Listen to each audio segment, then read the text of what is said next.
കാർഷിക വാർത്തകൾ.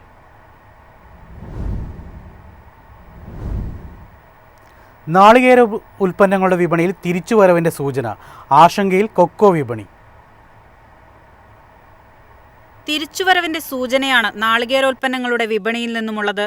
താഴ്ന്ന വിലയ്ക്ക് ലഭിച്ച കൊപ്ര വ്യവസായികൾ മത്സരിച്ച് ശേഖരിച്ചത് വിലത്തകർച്ചയെ താൽക്കാലികമായി തടയാൻ ഉപകരിച്ചു. ചുരുങ്ങിയ ദിവസങ്ങളിൽ വെളിച്ചെണ്ണ, കൊപ്ര വിലകൾ കുത്തനെ ഇടിഞ്ഞതിനിടയിൽ സ്റ്റോക്കിസ്റ്റുകൾ ചരക്ക് വിറ്റുമാറാൻ തിടുക്കം കാണിച്ചിരുന്നു. തമിഴ്നാട്ടിൽ മാത്രമല്ല, ആന്ധ്ര, കർണാടക സംസ്ഥാനങ്ങളിൽ നിന്നും ഉയർന്ന അളവിൽ കൊപ്ര വിൽപ്പനയ്ക്ക് ഇറങ്ങിയിരുന്നു. ഇതിനിടയിൽ ലക്ഷദ്വീപിൽ നിന്നും ആൻഡമാൻ ദ്വീപ് സമൂഹങ്ങളിൽ നിന്നും പച്ചത്തേങ്ങയ്ക്ക് വിൽപ്പനക്കാരുണ്ട്. രണ്ട് മേഖലയിൽ നിന്നുള്ള ചരക്കിന് ദക്ഷിണേന്ത്യൻ നാളികേരത്തെ അപേക്ഷിച്ച് വില കുറവാണ്. പശ്ചിമ ആഫ്രിക്കയിൽ വീണ്ടും വരൾച്ച അനുഭവപ്പെടുന്നത് കൊക്കോ കർഷകരെ ആശങ്കയിലാക്കി. തോട്ടങ്ങൾ പുഷ്പിക്കുന്ന സന്ദർഭത്തിലെ കാലാവസ്ഥാ മാറ്റം ഉൽപാദനത്തെ ദോഷകരമായി ബാധിക്കും. അവിടെ മഴ ശരാശരിയേക്കാൾ കുറവാണ്. കാലാവസ്ഥാ മാറ്റങ്ങൾ മൂലം മുൻനിര ഉൽപാദന രാജ്യമായ ഐവറി കോസ്റ്റിൽ വിളവ് 4 ലക്ഷം ടണ്ണായി ചുരുങ്ങിയത് രാജ്യാന്തര വില മെച്ചപ്പെടാൻ അവസരമൊരുക്കും. കേരളത്തിൽ മഴ ശക്തമായതിനൊപ്പം ചില തോട്ടങ്ങളിലും കൊക്കോയെ ബാധിച്ച വൈറസ് ബാധ കർഷകർക്ക് കനത്ത സാമ്പത്തിക നഷ്ടത്തിന് ഇടയാക്കി. പച്ചക്കൊക്കോ കിലോ 150 രൂപയിലും കൊക്കോ പരിപ്പ് 400 രൂപയിലുമാണ്. News desk MyFin TV. പ്രകൃതി കൃഷി പ്രോത്സാഹിപ്പിക്കുന്നതിനായി 2481 കോടി രൂപയുടെ പദ്ധതിക്ക് അടുത്ത വാരം തുടക്കമാവും. പുതിയ പദ്ധതിയിലൂടെ 10 മില്യൺ കർഷകരുടെ വരുമാനത്തിൽ വർധനവുണ്ടാകും. 7,50,000 ഹെക്ടർ ഭൂമിയിൽ സുസ്ഥിര കൃഷി പ്രോത്സാഹിപ്പിക്കുന്നതാണ് പദ്ധതി. ഇതിലൂടെ 10 മില്യൺ കർഷകരുടെ വരുമാനം വർദ്ധിക്കും. കേന്ദ്ര കൃഷി മന്ത്രാലയത്തിന് കീഴിലുള്ള national mission on natural farming കേന്ദ്രീകൃത പദ്ധതിയാണിത്. നീതി ആയോഗാണ് പദ്ധതി ആവിഷ്കരിച്ചത്. പദ്ധതിയിലേക്ക് കേന്ദ്ര സർക്കാർ 1,584 കോടി രൂപയാണ് സംഭാവന ചെയ്യുന്നത്. സംസ്ഥാനങ്ങൾ 897 കോടി രൂപ വീതവും. പദ്ധതിയിലേക്കുള്ള കർഷകരുടെ രജിസ്ട്രേഷൻ ഇതിനകം ആരംഭിച്ചു. അടുത്ത 2 വർഷത്തേക്ക് പദ്ധതി നടത്തുകയും ബജറ്റ് വിഹിതത്തിന്റെ വിജയത്തെയും ഉപയോഗത്തെയും ആശ്രയിച്ച് ഒടുവിൽ അത് വർദ്ധിക്കുകയും ചെയ്യുമെന്നാണ് സർക്കാർ വൃത്തങ്ങൾ വ്യക്തമാക്കുന്നത്. ഗ്രാമപഞ്ചായത്തുകളിലെ 15,000 ക്ലസ്റ്ററുകളിൽ ഇത് നടപ്പാക്കാനാണ് പദ്ധതി. ആന്ധ്രാപ്രദേശ്, ഛത്തീസ്ഗഡ്, കേരളം, ഗുജറാത്ത്, ഹിമാചൽ പ്രദേശ്, ജാർഖണ്ഡ്, ഒഡീഷ, മധ്യപ്രദേശ്, രാജസ്ഥാൻ, ഉത്തർപ്രദേശ്, തമിഴ്നാട് തുടങ്ങിയ സംസ്ഥാനങ്ങളിൽ പ്രകൃതിദത്ത കൃഷി വ്യാപകമായ പ്രദേശങ്ങൾക്ക് മുൻഗണന നൽകും. News desk MyFin TV. ഭക്ഷ്യ എണ്ണ ഇറക്കുമതിയിൽ ഇടിവ്. ആദ്യ 9 മാസങ്ങളിൽ കുറഞ്ഞത് 9.87%. 2024-25 എണ്ണ വർഷത്തിലെ നവംബർ, ജൂലൈ മാസങ്ങളിൽ മൊത്തം ഭക്ഷ്യ എണ്ണ ഇറക്കുമതി 9.87% കുറയ്ക്കാൻ പാമോയിൽ ഇറക്കുമതിയിലെ കുറവ് ഇന്ത്യയെ സഹായിച്ചു. 2023-24 ഇതേ കാലയളവിൽ 199.35 ലക്ഷം ടണ്ണിൽ നിന്ന് 2024-25 നവംബർ മുതൽ ജൂലൈ മാസങ്ങളിൽ ഇന്ത്യ 107.56 ലക്ഷം ടൺ ഭക്ഷ്യ എണ്ണ ഇറക്കുമതി ചെയ്തതായി solvent extractors association of India വ്യക്തമാക്കി.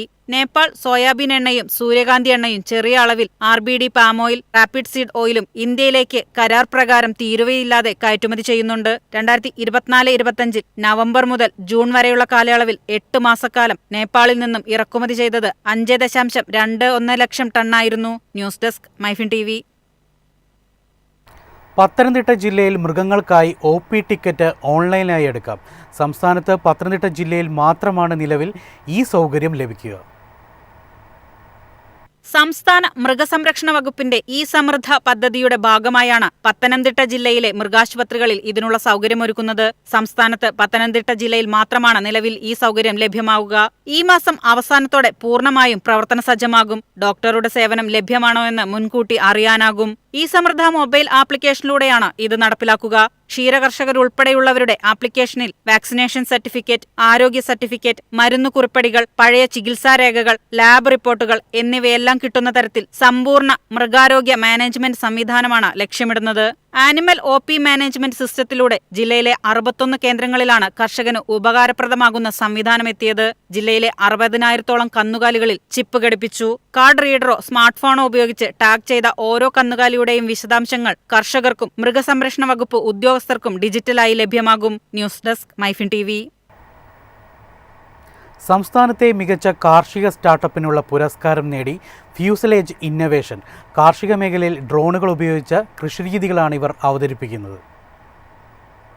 കാർഷിക മേഖലയിൽ ഡ്രോണുകളുടെ സഹായത്തോടെ മികച്ച മുന്നേറ്റത്തിന് നേതൃത്വം നൽകുന്ന ഫ്യൂസലേജ് ഇന്നവേഷൻ പ്രൈവറ്റ് ലിമിറ്റഡിനാണ് ഈ വർഷത്തെ സംസ്ഥാനത്തെ മികച്ച കാർഷിക സ്റ്റാർട്ടപ്പിനുള്ള പുരസ്കാരം. ദക്ഷിണേന്ത്യയിലെ കാർഷിക മേഖലയിൽ ഡ്രോൺ ഉപയോഗത്തിൽ മുന്നേറാൻ ഈ സ്റ്റാർട്ടപ്പിനായി. സംസ്ഥാന സർക്കാരിന്റെ സ്റ്റാർട്ടപ്പ് മിഷന് കീഴിൽ maker village 2020 fuselage innovations drone നിർമ്മാണ കമ്പനി ആരംഭിച്ചത്. വികസിപ്പിച്ച സ്പ്രേയിംഗ് ഡ്രോണുകളിലൂടെയും കാർഷിക നിരീക്ഷണ ഡ്രോണുകളിലൂടെയും സൂക്ഷ്മമൂലകങ്ങളുടെ പ്രയോഗത്തിലൂടെ 30 മുതൽ 40% വരെ വിളവുയർത്താനും രാസകീടനാശിനി ഉപയോഗം 50% വരെ കുറയ്ക്കാനും സഹായിക്കുന്നു. സഹോദരങ്ങളായ ദേവൻ ചന്ദ്രശേഖരനും ദേവിക ചന്ദ്രശേഖരനുമാണ് സംരംഭത്തിന്റെ ചുക്കാൻ പിടിക്കുന്നത്. നിലവിൽ 2500-ലധികം കർഷകർക്ക് നിലവിൽ ഡ്രോൺ കൊണ്ടുള്ള സേവനങ്ങൾ ഫ്യൂസലേജ് നൽകി വരുന്നു. 2.5 ലക്ഷം ഹെക്ടർ ഭൂമിയിൽ സേവനമെത്തിച്ചിട്ടുള്ള fuselage innovations make in India പദ്ധതിയിലൂടെ ഡ്രോണുകൾ തദ്ദേശീയമായി നിർമ്മിക്കുകയും വിദേശ രാജ്യങ്ങളിലേക്ക് കയറ്റി അയക്കുന്നുമുണ്ട്. News desk MyFin TV. ഇടുക്കിയിലെ തേയില വ്യവസായം വീണ്ടും പ്രതിസന്ധിയിലേക്ക്. കൂടുതൽ തേയിലത്തോട്ടങ്ങൾ അടച്ചുപൂട്ടലിലേക്ക്. സമീപകാലത്ത് ഇടുക്കിയിലെ പീരുമേടിൽ 3 തേയിലത്തോട്ടങ്ങളാണ് അടച്ചത്. ഇതോടെ അടച്ച തോട്ടങ്ങളുടെ എണ്ണം 7 പ്രവർത്തിക്കുന്ന 13 തോട്ടങ്ങളും പ്രതിസന്ധിയിലാണെന്നാണ് സൂചന. ശമ്പളവും ആനുകൂല്യങ്ങളും മുടങ്ങിയത് കാരണമാണ് ഹെലിബറിയ തോട്ടം പൂട്ടിയത്. ശമ്പളത്തോടൊപ്പം പ്രൊവിഡന്റ് ഫണ്ട് മുടങ്ങിയിട്ട് 58 മാസം കഴിഞ്ഞു. ഇതോടെയാണ് പതിറ്റാണ്ടുകളുടെ പാരമ്പര്യമുള്ള ഹെലിബറിയ തോട്ടം ഉടമകൾ പൂട്ടിയത്. PF കുടിശ്ശിക നൽകാൻ എന്ന പേരിൽ തോട്ടം ഭൂമി വ്യാപകമായി വിറ്റെങ്കിലും ശമ്പളമോ ആനുകൂല്യങ്ങളോ ലഭിക്കാതെ തൊഴിലാളികൾ കടുത്ത പ്രതിസന്ധിയിലാണ്. തോട്ടം തുറക്കണമെന്നും തൊഴിലാളികൾക്ക് ആനുകൂല്യങ്ങൾ നൽകണമെന്നും ആവശ്യപ്പെട്ട തൊഴിലാളി സംഘടനകളുടെ നേതൃത്വത്തിൽ സമരങ്ങളും ചർച്ചകളും നടന്നുവരികയാണ്. തോട്ടം നടത്തിപ്പ് പ്രതികൂലമായ സാഹചര്യത്തിൽ അടച്ചിടുകയാണെന്നാണ് തോട്ടം മാനേജ്മെന്റ് വ്യക്തമാക്കുന്നത്. തൊഴിലാളികളുടെ വേതനം പദ്ധതി പ്രകാരം തുടരുമെന്നും കമ്പനി അറിയിച്ചിട്ടുണ്ട്. 2400 ഹെക്ടർ വിസ്തൃതിയുള്ള തോട്ടത്തിൽ 800 സ്ഥിരം തൊഴിലാളികളാണുള്ളത്. ഫാക്ടറികൾ പ്രവർത്തിക്കാത്തതിനാൽ ചായപ്പൊടി ഉൽപ്പാദനം മുടങ്ങിയിരിക്കുകയാണ്. നുള്ളിയെടുക്കുന്ന പച്ചക്കൊളുന്ത് പുറത്തുള്ള ഫാക്ടറികൾക്ക് നൽകുകയാണ്. തോട്ടം വ്യവസായത്തിൽ നിന്ന് ലഭിക്കുന്ന വരുമാനം മുന്നോട്ട് കൊണ്ടുപോകാൻ കഴിയുന്നില്ലെന്നും ശമ്പളം അടക്കമുള്ളവ മുടങ്ങാൻ ഇത് കാരണമാകുമെന്നും തോട്ടം മാനേജ്മെന്റുകൾ പറയുന്നു. സർക്കാരിന്റെ അടിയന്തര ഇടപെടൽ ഉണ്ടാകണമെന്ന ആവശ്യം ശക്തമാണ്. News desk MyFin TV. കമ്പോള നിലവാരം. ഇന്നത്തെ കമ്പോള നിലവാരം. റബ്ബർ RSS 4 227, RSS 5 224, ലാറ്റക്സ് 157, ജാതിക്ക 310, ജാതിപത്രി 1800 മുതൽ 2000 വരെ, ഗ്രാമ്പു 790 രൂപ, അടയ്ക്ക 200, കാപ്പിക്കുരു 190 രൂപ, കൊക്കോ പരിപ്പ് 330 രൂപ, കുരുമുളക് ഗാർബിൾഡ് 69,600, കുരുമുളക് അൺഗാർബിൾഡ് 67,600, ഏലയ്ക്ക 2,400 മുതൽ 2,500 വരെ, വെളിച്ചെണ്ണ 36,800, കൊപ്ര 21,100 രൂപ, ചുക്ക് 22,500 രൂപ,